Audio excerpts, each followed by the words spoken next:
요한복음 13장부터 17장까지는 예수님께서 십자가 지시기 전에 제자들에게 남기시는 마지막 유언과도 같은 말씀입니다. 따라서 오늘 요한복음 14장도 이 본문도 제자들에게 주시는 주님의 마지막 고별사라고 할 수 있습니다. 그런데 1절에서 이렇게 말씀하십니다. 너희는 마음에 근심하지 말라. 하나님을 믿으니 또 나를 믿어라. 14장 앞에서 주님은 나는 양들을 위하여 목숨을 바칠 것이다. 곧 너희들 곁을 떠날 것이다. 너희들 중에 하나가 나를 팔 것이다. 심지어 수제자 베드로에게 닭 울기 전에 3번 네가 나를 부인할 것이다. 주님은 계속해서 제자들의 기대와는 달리 부정적이고 심각한 말씀을 하시니까 제자들이 마음이 동요되고 심히 두렵고 근심이 되었던 것 같습니다. 그래서 주님이 너희는 마음에 근심하지 말라 이렇게 말씀하신 것입니다. 그러면 어떻게 근심하지 않을 수가 있을까요? 주님이 말씀하셨어요. 하나님을 믿으니 또 나를 믿으라. 이제 너희들에게 시험의 때 힘든 시간들이 다가오고 있지만 믿음으로, 굳센 믿음으로 그 근심을, 그 두려움을 이기라고 하는 주님의 사랑의 권면입니다. 우리가 진실로 믿으면 근심하지 않습니다. 우리가 진실로 믿으면 두려워하지 않습니다.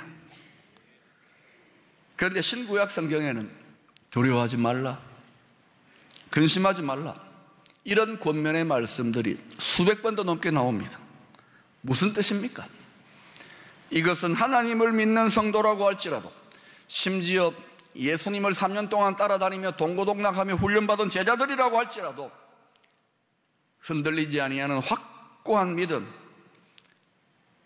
두려움과 염려를 이기는 온전한 믿음을 갖지 못할 수가 있다는 말입니다.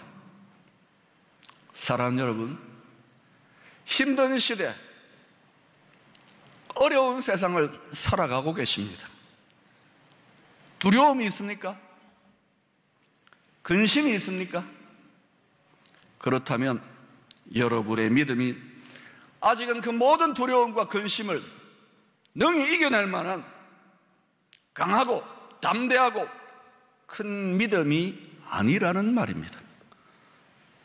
그러니 믿음의 주인이 되시는 주님께 믿음을 더하여 달라고, 크고 강하고 담대한 믿음을 더하여 달라고 더 많이 기도할 수 있기를 바랍니다. 주님은 오늘 본문 1절에서 믿음을 거기에서만 촉구하지 않으시고 11절에서도, 여러분 읽어보십시다. 시작.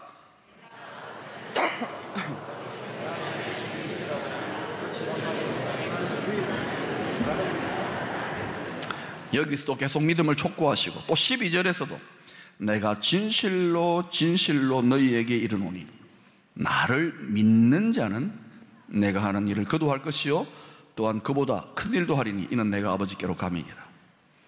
계속해서 오늘 본문을 통해 반복해서 믿음을 촉구하십니다.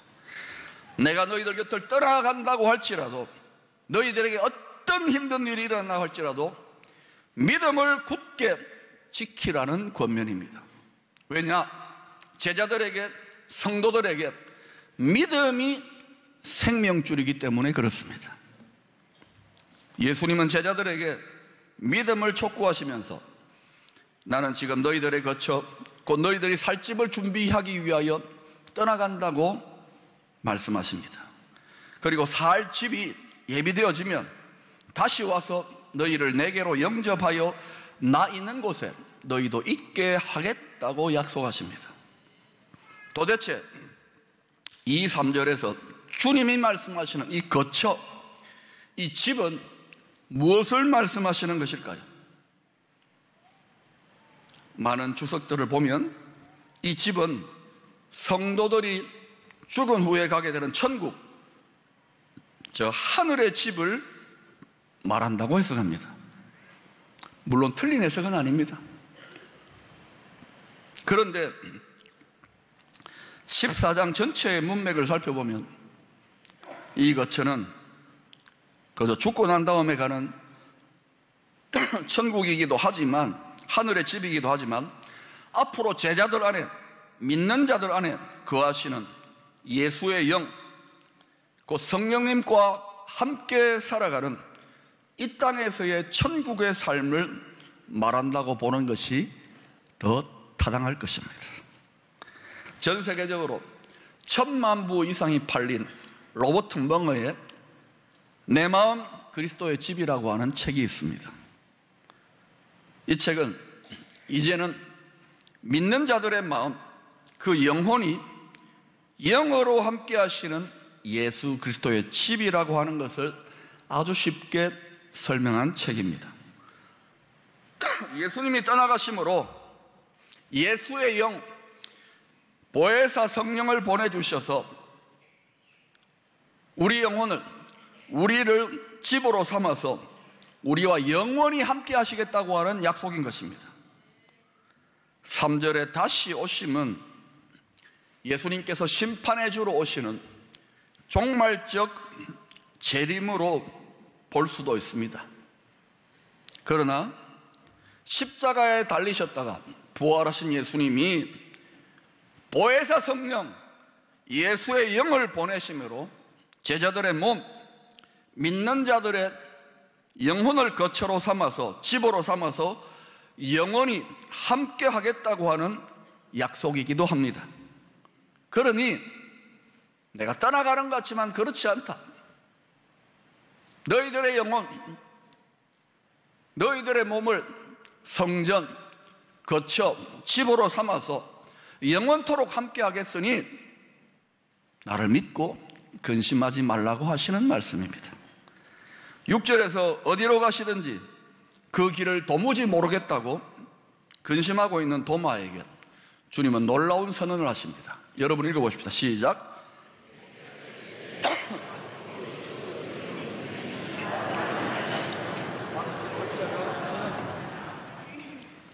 크리스찬이라면 너무 잘 아는 말씀이죠.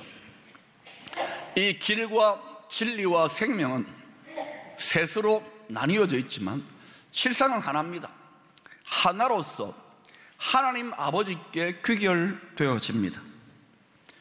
영국의 유명한 주석가 윌리엄 바클레이는 예수님이 자신이 길이라고 하신 이 길을 이런 식으로 설명했습니다. 어떤 이방인이 낯선 도시에 가서 길을 찾는데 도무지 길을 모르겠는 거예요. 그래서 그 도시의 사람에게 내가 이곳으로 좀 가려고 하는데 가르쳐 줄 수 있겠습니까? 하니까 그 사람이 하던 일을 멈추어 놓고 이 이방인의 손을 잡고 나하고 같이 가십시다 해가지고 골목을 돌아 먼 길 땀을 뻘뻘 흘리면서 가가지고 바로 여기입니다. 여기가 당신의 목적지입니다 하고 가르쳐주는 이런 의미의 길이라는 거예요. 예수님은 자신이 생명이다, 진리다, 길이다라고 소개하고 가르쳐 주시는 정도로 끝내지 않으시고 친히 한 사람 한 사람 예수의 영으로, 성령으로 하나님 아버지께 책임지고 인도해 주시는 의미의 그런 길입니다. 노벨 문학상을 받았던 러시아의 세계적인 작가 솔제니치는 많은 공부를 하고 인류 역사를 깊이 들여다보고 인생들을 살펴본 다음에 중요한 통찰을 한마디 했습니다. 뭐라고 했느냐? 인류 역사의 이 모든 고통과 불행은 인간이 하나님 아버지를 떠났기 때문에 일어난 일이다. 그렇다면 온 인류가 당면하고 있는 이 세상의 모든 불행과 고통과 비극을 끝내는 회복의 길, 살 길은 오직 하나님 아버지께로 돌아가는 것입니다. 오직 하나님 아버지께 영원한 영광과 영원한 생명과 영원한 행복과 영원한 충만이 있습니다.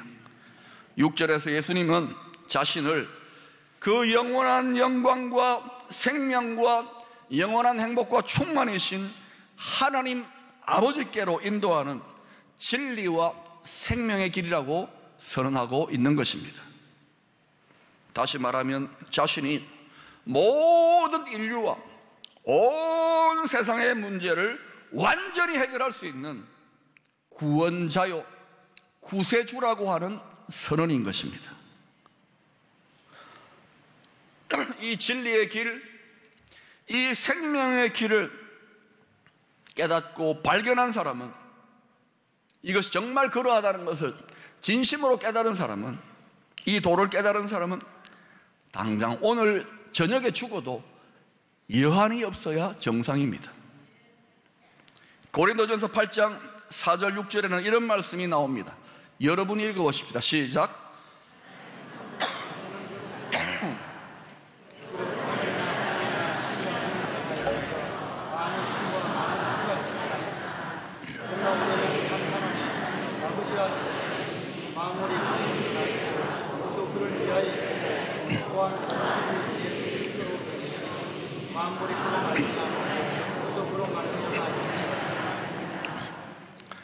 이 땅에 신이라고 불리는 많은 신, 많은 하나님, 많은 주가 있으나 성경은 오직 한 하나님 아버지 여호와 하나님이 있다라고 이야기합니다. 또한 주는 한 분, 주 예수 그리스도라고 말씀합니다. 이방인들에게 목숨을 걸고 예수 그리스도의 복음을 전했던 사도 바울은 갈라디아서 1장 7절 이하에서 우리들 사도나 혹은 하늘의 천사라고 할지라도 예수 그리스도의 복음 외에 다른 복음을 전하면 저주를 받을 것이라고 2번씩이나 거듭 강조했습니다. 사랑하는 여러분, 앞으로 전 세계의 수많은 사람들, 심지어 믿는 성도들의 마음까지도 사로잡을 만한 통합 종교의 가르침이 등장할 가능성이 매우 큽니다. 그 핵심적인 주장들은 이런 것일 것입니다. 역사상 인류 역사에 존재했던 모든 종교, 철학, 가르침들이 추구하는 하나님은 궁극적으로 다 동일한 하나님이다. 모든 종교, 철학, 가르침이 다 평등하고 다 구원의 길이 있다. 우리는 서로를 인정하고 존중해야 한다. 이렇게 서로 사랑하고 하나 되고 존중하면 이 세상은 더 평화롭고 더 살기가 좋아질 것이다. 어때요? 참으로 그럴듯하고 포용력이 있고 성숙해 보이는 가르침 같지 않습니까? 이런 통합 종교의 가르침이 저와 여러분에게 매력적으로 솔깃하게 다가오게 될 때 우리는 과연 어떤 태도를 취해야 되겠습니까? 예수님은 이 선언을 하시고 나서 7절에서 이런 말씀을 하십니다. 너희가 나를 알았더라면 내 아버지도 알았으리로다. 이제부터는 너희가 그를 알았고 또 보았느니라. 그러자 빌립이 하나님 아버지를 우리에게 보여주십시오. 그러면 족하겠습니다. 그러면 믿겠습니다. 이렇게 대답합니다. 빌립은 3년이나 주님을 따라다니면서 엄청난 기적과 많은 경험들을 했는데 한술 더 떠가지고 빌립이 지금 무슨 이야기를 하냐, 하나님 아버지 예수 그리스도를 인정할 수밖에 없는 더 엄청난 기적, 더 놀라운 표적, 훨씬 더 신비롭고 놀라운 강력한 체험, 뭐 그런 결정적인 증거들을 한번 대보세요. 이렇게 요구했던 것입니다. 그런데 이에 대한 예수님의 대답은 무엇입니까? 빌립아, 내가 오래 너와 함께 있었는데도 나를 알지 못하느냐? 빌립이 3년이나 주님을 따라하는데 주님을 몰랐어요. 여러분은 예수님을 압니까? 나를 본 자는 아버지를 보았느니라. 대단하고 엄청나고 확실한 증거를 기대했는데 예수님의 대답은 너무도 평범하고 시시한 것 같습니다. 무슨 말씀입니까? 하나님 아버지와 나는 하나라는 말씀을 하신 것입니다. 다시 말하면 내가 하나님 곧 메시아라는 것을 제발 좀 깨달아 알아라고 하시는 말씀입니다. 예, 우리의 신앙생활에 이적과 표적, 놀라운 체험과 큰 신비가 일어날 수 있습니다. 그러나 이적과 표적, 특별하고도 신비한 체험, 황홀한 신비 뒤에, 그 위에 우리들의 믿음을 세우면 자칫 실족할 수 있습니다. 주님이 다시 오실 때가 점점 가까워지면 성도들의 삶에 전 세계 교회에서 성령의 권능으로 말미암은 하나님이 행하시는 참된 기적과 표적과 능력의 사건들이 더 많이 일어날 것입니다. 그러나 동시에 마귀의 속임수로서의 거짓 이적, 가짜 표적, 속이는 능력들도 많이 나타날 것이라고 성경 말씀은 거듭거듭 경고하고 있습니다. 여러분, 사탄의 세력들 능력이 있습니다. 성경을 자세히 보세요. 마귀가 하는 짓을 자세히 보면 전부 다 하나님의 능력, 하나님의 지혜를 흉내내고 있는 것입니다. 마귀의 세력들도 병을 고치기도 합니다. 귀신처럼 합니다. 쪽집게처럼 알아냅니다. 또 문제가 해결되고 풀리기도 합니다. 그래서 그런 잘못된 능력의 머리를 조아리고 경배하면 큰일 납니다. 영적으로 신기한 체험을 했다고. 그러나 이 모든 이적과 표적과 능력의 체험들이 과연 하나님께 진리에 속한 것인지를 꼼꼼히 따져봐야 합니다.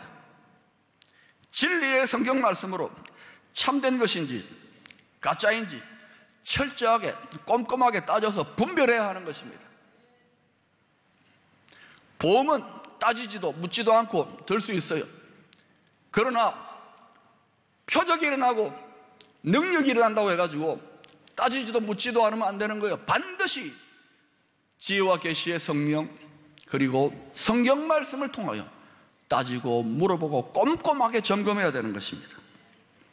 그러니 주님의 때가 가까워올수록 더욱더 진리의 성령님의 도움을 받아 하나님의 말씀으로 잘 분별할 수 있어야 됩니다.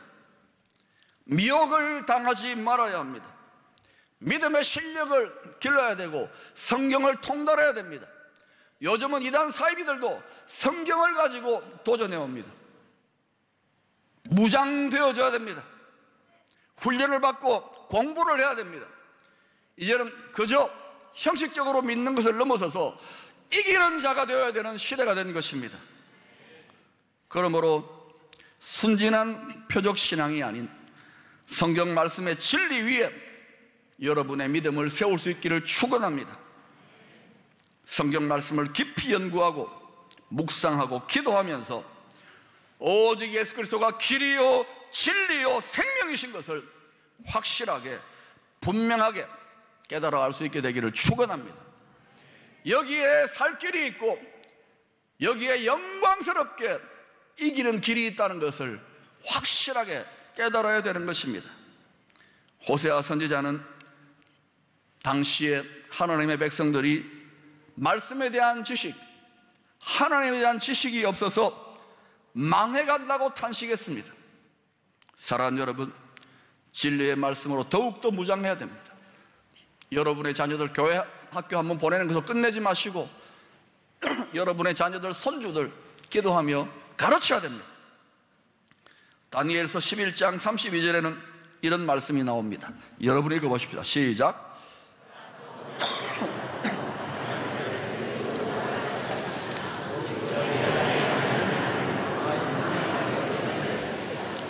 오직 자기의 하나님을 아는 백성은 강하여 용맹을 떨치리라.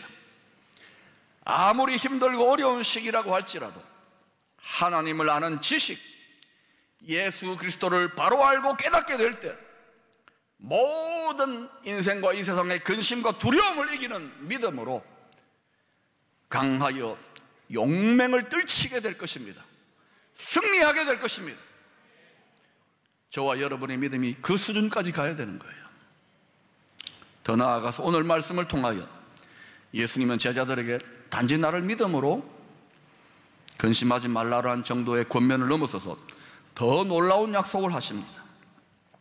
그 약속이 12절 14절에 소개되고 있는데 크게 두 가지 약속입니다. 첫째는 나를 믿는 자는 내가 하는 일을 할 것이고 또 그보다도 더 큰 일을 하게 될 것이라고 합니다. 주님이 메시아로 공생의 3년 동안 하신 일이 뭡니까? 온 이스라엘 전역을 다니면서 천국 복음을 전파하시고 말씀을 가르치시고 모든 병든 자들과 모든 약한 자들을 고치셨습니다. 그런데 주님이 뭐라고 합니까? 너희들이 내가 하는 일을 할 것이고 진실로 믿는 자는 이것보다 훨씬 더 큰 일을 할 것이라고 주님이 친히 약속하셨어요. 여러분, 저는 주님의 이 약속을 믿습니다. 오늘날 성도들이, 오늘날 주의 종들이, 오늘날 교회가 너무 무능해졌습니다. 머리는 크고 아는 것은 많은데 무능합니다. 능력이 없습니다. 그래서 수치와 부끄러움과 패배 속에 살아가는 경우가 너무 많아요. 회복해야 됩니다. 능력을 회복하자는 것이 아닙니다. 믿음을 회복해야 하는 것입니다. 진실로 믿는 자는 주님의 약속대로 한 교회, 한 지역, 한 나라를 넘어서서 열방 가운데에 주님이 하신 일보다 더 큰 복음의 역사를 성령의 권능으로 감당하게 될 줄로 믿습니다. 두 번째는 예수님의 이름으로 무엇이든지 기도하면 예수님이 친히 시행하겠다고 하는 응답에 대한 약속입니다. 여러분 중에 예수 이름으로 무엇이든 구하면 시행하겠다, 이 주님의 약속을 붙잡고 기도했는데 목사님 응답이 안 되던데요, 오랫동안 기도했는데, 여러분의 마음의 소원과 욕심을 따라 기도하지 마시고 에베소 6장 18절에 항상 성령 안에서 기도하기를 힘써라 그랬어요. 성령님이 우리 안에서 우리의 기도를 도우시는데 하나님의 뜻대로, 예수 그리스도의 뜻대로 기도하기 때문에 그 기도는 반드시 응답되고 백발백중인 줄로 믿습니다. 여러분이 항상 성령 안에 기도하면 주님은 계속해서 약속대로 시행하십니다. 그러니 여러분, 조준을 잘해서 엉뚱한 기도하지 마시고 성령의 인도하심에 여러분 기도의 주도권을 내어드려서 기도해 보시기를 축원합니다. 지금 주님은 우리와 육신으로 함께하고 계시지 않습니다. 그러나 예수의 영으로, 보혜사 성령으로 우리 안에 집을 마련하시고 거처를 마련하시고 함께 거주하고 계십니다. 할렐루야. 육신으로 만져지고 보이지 않는다고 없는 게 아닙니다. 예수의 영, 보혜사 성령으로 지금까지도 함께 해왔고 바로 이 순간에도 함께 하실 것이고 앞으로도 영원토록 함께 하실 것입니다. 할렐루야. 그러므로 근심하거나 두려워할 필요가 없습니다. 예수님이 하나님 아버지께로 인도하는 길이요 진리요 생명이 되십니다. 날마다 이 길 되시는 주님을 더 깊이 알아갈 수 있게 되기를 축원합니다. 더 나아가서 믿음으로 기도함으로 주님의 도우심과 성령의 능력으로 주님보다 더 큰 일, 더 큰 승리를 경험하는 우리 모두가 될 수 있기를 축원합니다.